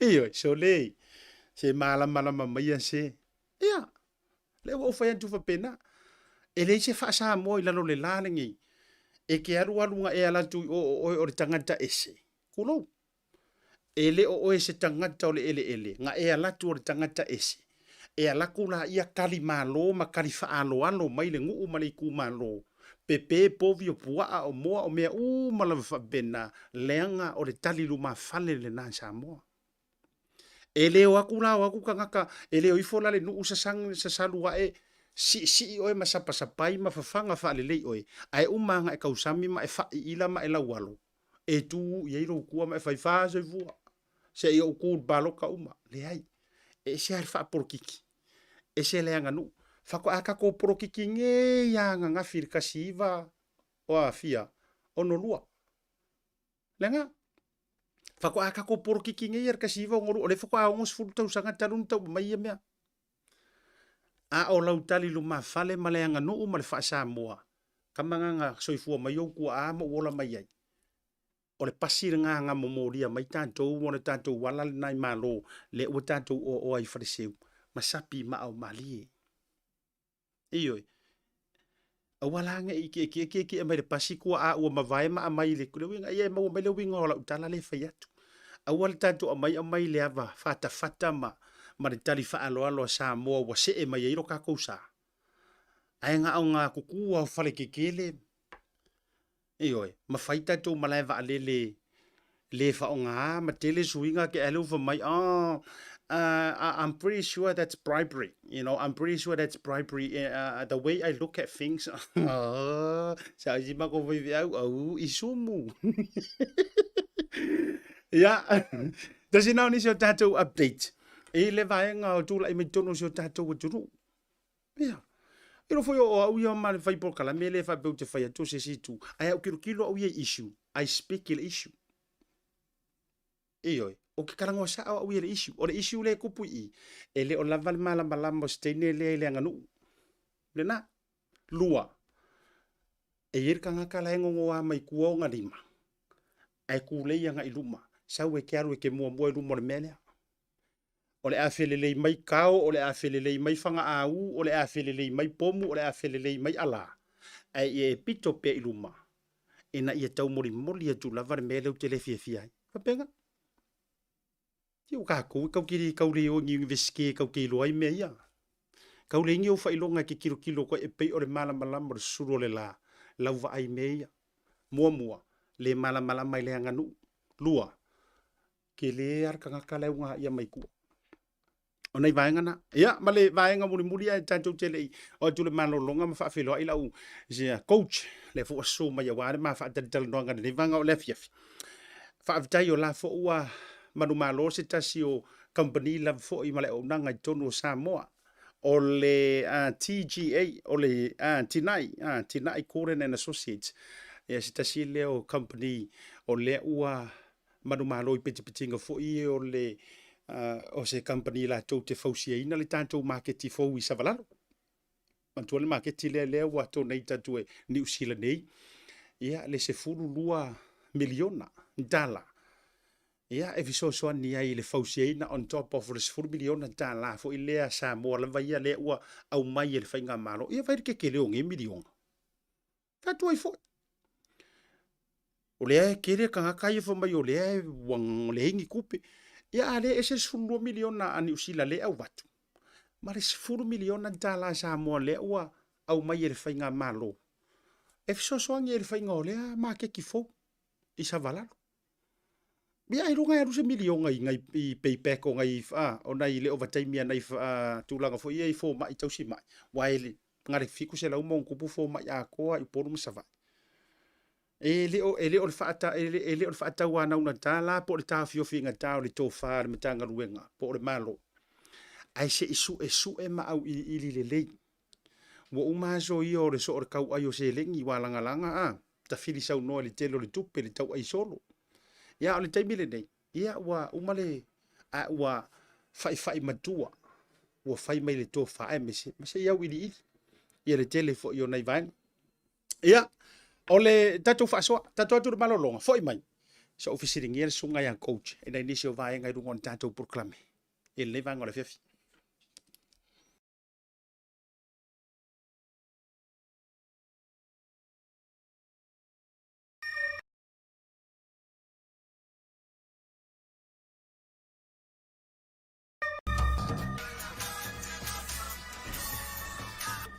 Hello. Happy birthday, Us! Yeah, happy birthday di mo makiva. Se me kana mo vine kwai. Amo yo kolos fanga mo va kolo talo fanga tue celebrate los fanga o tamisina. Sorry, e fia po. Ah, seri. Anga me kasi los fanga o si pe fie. Uso, fang ko kongi me mero fufu. Yeah, okay, so ifo. Pauso. Thanks, sis. Send love to the family. Okay, bro. I love you. Love you. Maloso. Oh, Talofa, welcome to Toleafoa. Malo. Payment. Talofa bacha.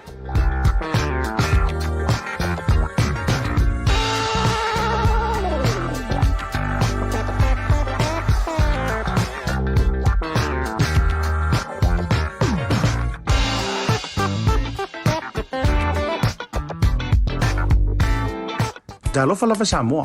O le o tau mai fale o loa le Tasi Market ni usila nei e tantou o loa o mea tau lima ese mai Samoa. E pe o fue ma to o launga. Tuinga matano Bluwave. Ula fala ula nifo titi furumua fa apea manifo oti. Maleano no ayo nisi o mea tau lima ese te filifili mai ai. Mau fo ia tantou tau mafa ese mai Samoa e pe o ia. Ula mafee. Fa apea talo ulu mafai. Ise tau o fietele. Pala unei lole numero lo o ilunga mo nisi o fa matalanga. Le Tasi Market, le tali o lomana. Tai wala wati wa lua super fitu biru te nei le tu lai o no. Talo fa fo i le fionga ya fo ti. Io ne fo ti ma lo lava ma mai ma fale tua ia le ma futa mai fe o singi o yo belpongi a Australia. Se uso porto fa tongisia ia ka fo i le se uso ale ma tau pa. To pe na ia me se fo yo le to fine ia lo ili. Ma o tau umara ve ngor programe. O te fia e fa ilo antu. Ua ma fe lo ai fo i male coach au le lei. Au ke fa yaku la ukala. O isi coach ali e mo ia ele lei maso ma le lei le fitness ai li au le lei. A o le ala le ala yon o fia isi au coach. O le tino le lei. Folinga i pepe. Pa me lo ia tu ia ele pulesili le tanto fit family. So ngai le fa ya onga por coach. Ia ale si o vili lungo le tanto por clame ile nei vanga le fiafi. Ma lo li so fo bonga me lo wa. No sia ka vai ku pesa ai sa was ku ni mia fa ia ka po kala me. Ko yo momo o e can I touch. Patalo patu le malu tato tu no le tato po kala me le invest in your house. After ile fiong af sia ta mo nei avango matango fi. Iyo. E mai lo waso e me se fo yo. E ke loa e ali I koma. E ke loa ora ofisili le tu sa. Iyo e te loa fo ile malolo mai so o se kaimi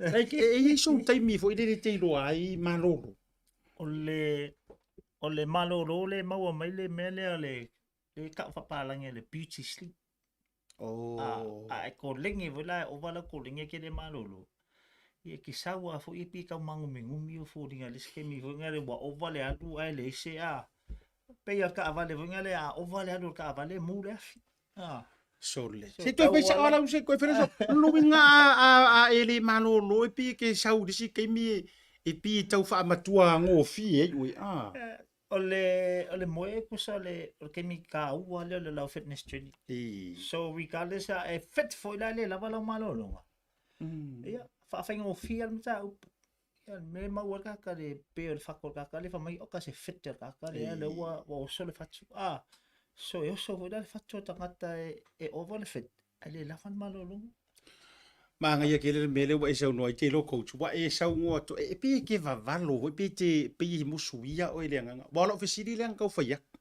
mana tu ko lengi e le osa excuse e se fia fo i wo o tau slack fo i le car training ai te ro wa o ma fa lo sunga fa ya o wa ke le o kulo wa mari diu ai mari diu mo ka nga kai usu le gym o le winga na le wa e sa ngo ko mo e pe fa ta la fo a le wo fa tu la uta o le ke le wa wo ma e fo e pele o ainga ma e u te lo sole e usu ka ya o le gym e sa va va ai uma o fatu le wa sa ngo ko e ke ia wa uma e nga o so ai pe collapse ma me fa pe nga ma uma to la me fa fa la o ke le mele ia ma nga ia fa kam ka português pia fi man ko pe ia fa kai kai nga sa o mele o ka avale wa e alu fa wa ku e alu wani ko nge vai ku la ke choi ko i va sa a ko e alu fo le malesiva o ki ngoa mu le fe lo ka avale wo se so fa kai kai nga lai ko nga ka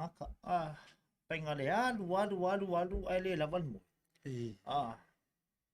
ka la fa ia alu lo marka ma nga lo makang fa mo i me ai sa pala ia le energy which is good but then e ka nga mau ala natural sleep natural energy le mau ma ke mile ke mo so peke puka peke fit ale lava la mo ke le fo fa le kong ia ole mo la le ke ala fo lo wa au le lei au fo ringa o nga le wa le tiwa o ke ala ma u kai au e fa mai aso to ruo fo lele e fa mai aso to ruo ya te fo lele you look so handsome io e tio fa mai aso to ruo le tai au ke don't get it ya no fo lele fa pe wo se mana mo nga o te ala ma le tai au you look handsome sa beauty sleep malo siaka ya malo fa tai le la o to fa fo mai ngai vai nga mo ma fa tal no ta wo mo o e le fia e le mo o mia ke le fai malava la manolo ani si vai ngam fon ta fatal no nei a wala valo so fo manolo ma ga kam ka o le fe au ta o le fia mo dia tu ta tu no le ne fia fi man ko fo I ko ngi si la ia even in Samoa pe Samoa ke le fa ko le ngi lo I e o fo I la I ko ngu wa makanga le fai voli so le exercise ka o le mea le fa le kongo ke mingi which is I've done my research ko le anga le recover kaka the problem is fa pe tangata is ko anga exercise fa le kongo le recover so o le recover la le mo mai le moe fa le tonu le moe fa le tonu le mea tau sam le lava le vai le tino ia and the sunlight e ka wanga nga ma o miele energy mai le la e ko it's part of your recovery so ai ma lili ava ko la mai so ma ia ke minga sa vali le fie la te tangata was it no mo ia ke fa alonga ka ma ia le la facing sa vali so kulanga ia le fa le ko moi le ka ko fitness journey te tangata te mine le fiwa to lengi mai ka faki fo that's because ele ngal recovery okay mana ya le wa fa foga mai masame le sunga fa mona wala nga kasi ora ka mo masame o le matua polo le kof what's the handicap o ko inga matua o me umai o le polo la ka ma wa tele fo ina na taule nga ile mi ora ka mai dan ka alo yang mo o pe asa valida ko inga ka o nano fa yetu ra utala fo uta tala no ai wa tasi le ta alonga wa o le boring e la va ai o le kof man to le ta te part o morta fa ta bronga exercises ai inga o va ai ke lo la me o fia ya I le kof o fia le o lo ta alo ai wa makanga sa lo ka mo masame ma o me o hempa foi Hola sa uhem. Oisa. E malo mai lau kamai mo me o anga tono. Vili mai lo marko inga. Vili mai lo mai asi ia sau e vaku o la kunga pusa isar ko inga. Ironga moka. Alla e me malo mai ia neta. Ai nga pipi e lo disi awa di le pe yo o mangu ki le le yo. Le nga pipi e lo ia kampesi. Ia nga o nga ronga makaronga o ka le vidi mera o ka mai ke. O le uso masame pe ia le uso le sa le fo istanga tata alu. Ia. Le pe ia nga ka alu le toa Samoa. O leva na leo i Samoa. Leo Samoa. O leo le sa fa pe le masanga lua hingu la se. Kamala le la ko.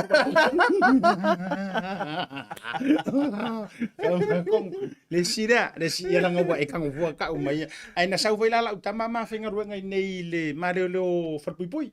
Oh. Wale vasa mawalunga le corrections la utama. Ai pe yo le talonga le o kofna fuaina na leanga mea. Na le. Ai ta ia le mai ka le coach. E ma fa e afia le mea leo o le palengi la lau kaumafa i le mea ai. A te tainga, o le te solonga le mea ai. A le marosi o lau wingu fizzy drinks. Me sumarie. E o ngofa aleanga e lau wingu fang wingu. Lau tau mawhainga le pe a whape le tau whai maintain lau tae te ma mea ai whapena. Te le whale tonu. Langa fo i lea la a whaila o e whatatainga. Taimi nei o le pasegi o kaka Samoa o fia lusi. O wama limas fu pasegi le population o Samoa o fia lusi. So, o mafo anga tonu ana whanguing. Ia kele sanga kaua whiala kai au breakfast whanguing. Le lawan moe whaangale energy drinks. So tūlanga ia. Tūlanga tonu lawa lea le maua i le tino puta. Le ka o whapalange le calories. More calories just because o lawa le moe. So e tau wana whata o whanwai. O le hawhi wai ma whanwai E vai leke, e vai te maua. So nai mea la hiki ai e underestimate te tangata mele le vai. Le fa pe ata te we fa ngofi le mele le fitness journey fa pe ole o tole nginga fenka e le ko le nginga. Fenga ka ia le kulanga le momoe o tangata. Ona tūlanga lea. O le momoe ma telefon. Tole sa o so. Mana tua fo ila e alo te moe fa mai a Carlos fulo mo. Wakwa ko e kiket fong. E kai for kasi kai au la kwa a makanga moe so especially tangata e usu babel tai au.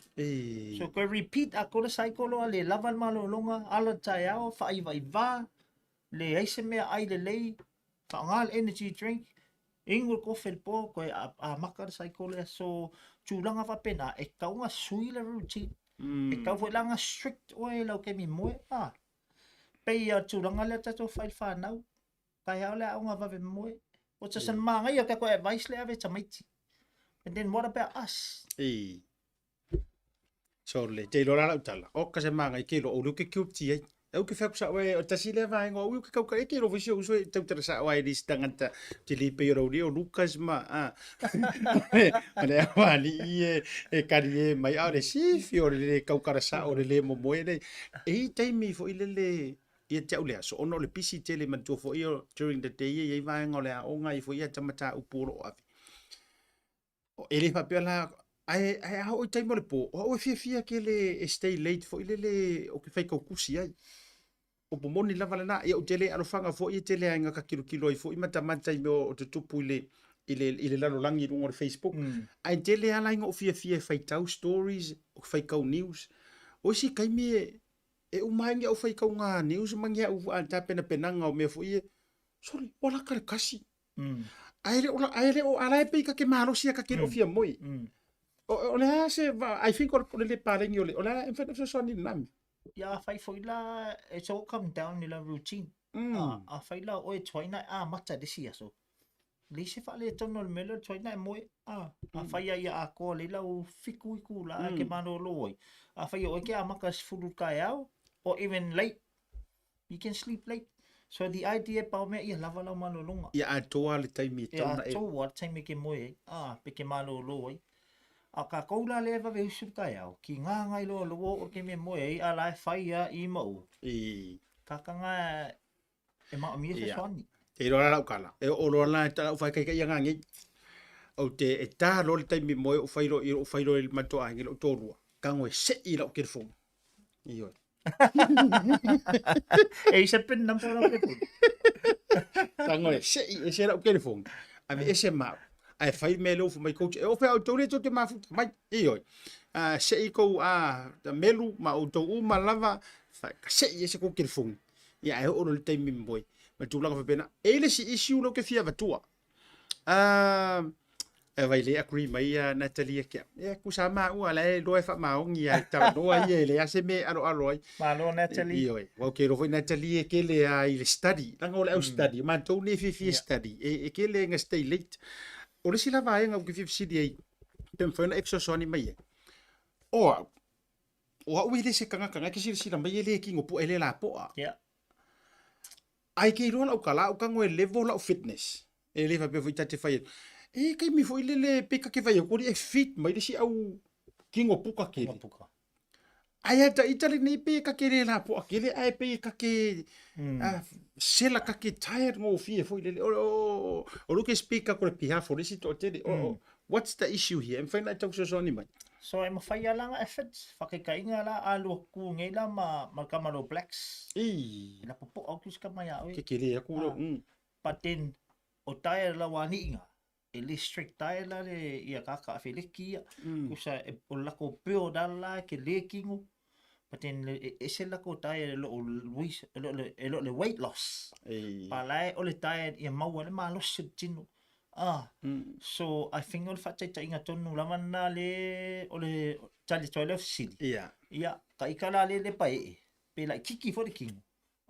E lo ko lengi pateno life fit in a good way for nga leile valley le leile moe mfainga also lunga ta vale mo lunga tulanga pa pena but then e tanga ta tino tele e faila ko special training but their diet stay the same. Okay, la ua manino la e ser mana yo le yo se coach e le ngata e fa sino o to fa matala ya te o ko e o fo yo a me se o to ia le va ponga ko nga o ya so nga me mai me lusi pa ya ya e un maror ka ko po kala me con iro fa fo man ke fo ngi no le pasa o la vai tu la kale te fo ni le se meleanga but then ale lei ala discipline I lo fitness training. E mawhai whanga apalai tu langa I lau maluenga, lau mainga.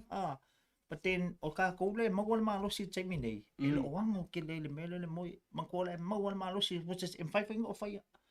Pa tu langa la, o ese lo ke le whiwhia mele le wala I whake iwa. I hate it because e a whangai. What's the point of me telling people le tu langa tamna whai, I'm doing the opposite. So, wadu whai le whai wasenga. E kaunga bako ya ole energy tangata le fia moi pa pengi lalo sa o sia kai kaunga senga ai va ai mai la fia moi ko male choina fio ke fa kalia sia ka ole sa o sia mana ia ma lo fa chai ia sa no ai ni si vaenga e me se fo tato por kalame o lo fa nga solo fa fe fo ina join mai le to tele ia mani si tato fit family ole taimi nei o lai hal dol mako ti ole fenga ko lingi le ka la le asu moro si da fiat asia tale vai asonga nga maka el mako tau free challenge se e yeis le uso nga to ringi mai savai le mu o ka o le yele fale mai o to sivi ma wa e foi si uso to ringi mai lunga ma manga o le uso le ngofo lunga le manga I ko sivi o le internet la tangata o ma ko masawa so a fai fa fonga mai le uso le nga ya unasa ese foi de maua e tão pai me si uso so orka ko tio nga le ye ta la le asu en fanga to lingi mai lunga su so se ma enga lalang so soangi le ia me ai tau sami e me la ikia ia le anta estimate tatu e ye le so soani le family e tangata lava ia lo mana o mia so soani I le mental health so let me know if you need help. I'm only a text away and then you're able to talk to me anytime. So o le koso so ako nga kungu. So especially level make a recovery. Le leito lengi en faina sa valley ai va ai lave ma to lo me to sami ma so soani atu ia vatu ia ole knowledge there. Ina ia maua ia oe pasia ko le ainga, pasia ko friends. So you live in a better lifestyle so you enjoy your journey. Well, let's go. They're looking for weight loss. Ko lingi let's go ile destination. E manga o ia o le tulanga lea. but e ka kaunga enjoying the journey while you're working out. So Male. in that way, e ke le stress I langa luenga whai, and you're happy. Ma lo fa tai. But tu fo le to te sila bai. O le coach le ia po o le personal trainer fo. Ia ale fionga te mai tai pa le mia. Io o Samoa. Le fionga fia mena o matafa. O le fionga o le sunga ia coach Vili po ale siu. O ia fo o le personal trainer. Ale gata le o nisi o tātou VIP sport fionga I minister. Soon o le amata no tu sila fo ina nisi o kilipi ia em fai ona batu as a motivation lau fionga ale siu. Sa o lava. O le tā ua o le ngaluenga o le motivate lea ma encourage I tangata la tunu. You know, my job, e ili time me ke wako iwa, whaapea matangata iau. Ua lava. So e mawhaino usuel au wala koe ka amilo koe au ka whae, e koe vange mai le, nanga ili tangata is very uncomfortable when it comes to exercise. E tangata very uncomfortable pe a tako toile me whai. Ngā kongu lava. So e mawhai e le coachunga o ngā suel au wala se soani. Ia tamalale ia tai leota wa risi awari mama e nga nga fa foringa me maro do se mama se usa tai leota sia talango lango sele ta sia tangata e mo mielo mai rungo le sum I le I korenginga ma to tele lava e le nei fa tai mai meru fa tai mai fo ia tali fa pe fo ia manu mai langi le fa tai mai fo e tu sa yo le au nanga me so lo fo tu nga taua ia le ko fa fo mai Kalai ke join mai lesung. Kalai ke join mai lesung. So mea vaenga le tunu po tongu fo la langi so wa ye ta Samoa, Australia. We have people from USA. Ne na. Ia le na lau tau fa foka mai. Sunga ya Alessio. Io, orko inga. Ola opsi muri Alessio e li fa umalta le ta fa atano. Malanga la le tamai tai pa le mia walanga mana tu fo yo le malanga la po around the world e fa tau no le rua la le training ma me fa pena ai fa fe no so o le mama masenga fai male matai tamai tai fa pa mia e fai lunga le sum so le taimini o lai o I fe fa nei no le atunu lai o what's the name of the country? One of the Asian country. Lai le matai pa mia. So nga fai fulal ma tole ni nga ni tai au. So se mea lai malanga pa le mia fai ona control atula na recovery. Wow. So tulanga ta wole fai ma stretch. Fai nga stretching fai nga a fai kula ma session ya. Tata noa. Ya fa manuia mai le fionga pa mia ya. Pamanuia tu coach ya. Amo ia oi. O te la longa la to titita to vai atu me I wafanga solo mai to tele. So taluana to lengi le fionga le South Africa. O tele fo ina I tangata matu o na fa pena ona message mai ma. Mama na mia la tu langa le me ai tau sam. So le kele ala clients le ke mingi po tangata mana message soani. O le tu langa tonu la vale te fita no I le me ai. So all I'm doing is just one in I tangata me ai fai mako food diary po e mai ka me ai so soani ya matulanga fa pe wa o le me tonu lava o te kamanga le fa le ko ngai ka ko o le ai ia le lau tau te fa fo io ia atonu le fa fo mai le fa ngo me so ko awangi ko ku kangi si me ai ia le na le tau fa fo mai le fautuanga ia o le tatala ngosi ko ingo ma se fa la tata tu la vele le taimi ia awa fo ia la fa fo ba wa Samoa me se fo ia le la vatu le coach le yo le namba le coach le coach watu na fa sini mai ia manu mai langi o le ale no mera coach ia le avatu o le Rio Lucas ma le Rio mama ina wori ia nga pisa fu mai lunga ili o mo faina toe kolingi ile o mo wori fit o to vai mai ia io ngasi ka mai trim mai ko kongu mero ke mga awai ia so mai fa ia set up ngaki ke ala for ka ia fa lo set up o te ala maua singa u limai le aso le tai au dia fia pa o le fa te tele la vai le ta vanoa patu le mi le fa isa usa no fa u ia Ryan tu fo ta to numero e lunga le namba fa bo le lava o le fa chonga tonu lava ia ma le nau ta inga o le o le whaafitau li tono Samoa le mea e tau sami. So, e tue whamanato le tono, te lehe i o le sosoani, te le tangata o mawhai ona transform ma le leila ko journey, just through help from Fit Family. So, o le tato no mele e whaso tai mai o le olo lua 022 011 3486. Peke alu fo ilunga le mako website, o le www.fitfamily.co.nz. O ngā maua umai contact details. Ia peke message mai fo ia o le mako Fit Family page. Ilunga le Facebook, o lunga le Instagram. O le whautuanga sa o lava ia a whaia o ela wa ingun mele ka os whala au. Whala au le suka, tutu maua lunga. A whaia o nawa ia o le tūlanga lea. E ma whaia o reversinga ia tūlanga lea e koe wha fo isa o alo malosi me tau nei ei. And I'm talking from experience. O le te tala no atu ona o tūlanga sa tupu ma mea na ma whaia na sosoani al family. E se lo fifa longo ai vidi mele au client my coach whawhetai lava. O le tue inua whala au. Wa malosi. O ke loke vai le fo mai wa alu lalo le suka. Just by eating good food. So, o le tūlanga ngā, o encourage ai au ke saurunga ka poka lambe, ona e tele tangata sa mo lo inu whala au, kaira le linga leo taipo o ingu anga whala au. Ia, ole o kasira le kea pe ingu pe.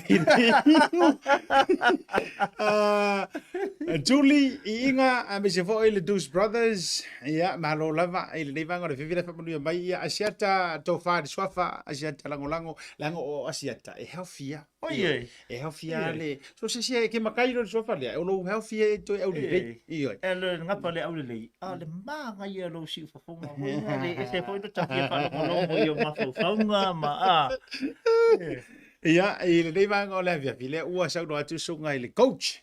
Ia mo oe a lofa ia te oe ma umi le lua mawhitanga marauto o lua, ma lau whanau, o le taimile nei, whafso ka ingo mera le coach, wa tau whaina e punga mai runga o le tātou sum. E wa inga ora ka lalawa. Ai o le oe le te fia inu fuala au, ma e wha moe fuala au, kia i uma meanga. Sau e vai le coach wha atala noa, whai lau korenginga ma lau tae te ma me uma whapena. Ai ka ngorore ngumi mo fuala au ngā viri. Ai lele roe i o. La pisi. Au ke lele, au ngi tongi ar kuri mangu e ko oso ia. Na, ia ua tau ronga le programa le vanga le fiafi. O le mauana i o tonga, la o kong whai mai le coach i aso o porkalame. E a batu se wha malosi au, o le sira kaimi, e ofo se ma segment, la tau si sila mai la. Ia ua pingi ia kula, la ngai kau whainga ko vai mai, ua korengi ia kufoi ma. Asiaka, koe la vekala koe Samoa. E ke lole me le lei tangata Samoa. E whai me ma whai tangata Samoa. Ia. O le tūlanga lava ia, e le se ia upu whinga reke whalunga se ke le fia ia. E le ima se fia down i le mea lea. Tangata Samoa, tangata whai me ma whai, pa o le tūlanga le whale tonu. E le ngi guidelines. E lo i se wha malo si au sa o lava ma le guideline e awhi nai tangata tonu. Man kua whai whai mea si wa Samoa. So le kau vapo o i ke le lang koe kongi kong. E o foi la ai fai training e ke va ai a foi le e kau va po i malo si was so good to see that. Ai mau la ma guideline e follow. O ma o mana ku se ke le na so le alu le foi le tapasa le sita ai mo mia le lima taina malo guideline. Ia le na woni ngalo fa so ta isunga le coach il tato numero na watu ina joilunga. Ia mo lo so ifua maro lo ina bring your family. Remember ole ngoa ole company po le onanga fit family. Ele o se fit person po le fit couples ole fit family. Lo no winga e mai uma lava lu ainga awa a fit o tama le le maritino o tina o ele ko kilo ese ia tama. Ele ko kilo ese io o ngesi ale mele ole va ai ku ilo ko lu the kids lo va ai se o todo so le la au le ya mami so e ke alu ho ya la alu mami fa ngalu o la ke ma fa ngale io e tele to e text ma e to e bili wa o ngalu ai a faila o lai pa e mami ma keep le health for mami a lea wana o lau pua alava io ma lau ta alo ta alonga ma me uma wa lifo i uma manga va wole ele io o mami fa ile ngaruenga ai kwa le va dinga io e kire ora wa kartem fa ngaruenga ia o io le ma lo fa taisa mo le vanga le fo ma sa proclame io fa ka me sia o senga le fa ia nei le for fitu mo le tolo fa nga mo o jo uma fa tei ma fa mai le vanga o le fa ma nga se manga o le tau mali la fo nga va tele me se fo le tau tua le Bluwave po nga mo na TV mo le to ma tolo fa nga mo o jo uma me se ta to proclaim fa o le tau te ia ma o ma sunga le fa ya onga le la o le ave ia o ma ia le fo le fitness ma le ola so fu man loin ai la ma fa nga ka upsa mo la kama ma se io wa ko inga ya nga ile la ia fa manuia le nei vanga la fia visoi fua Ala pati.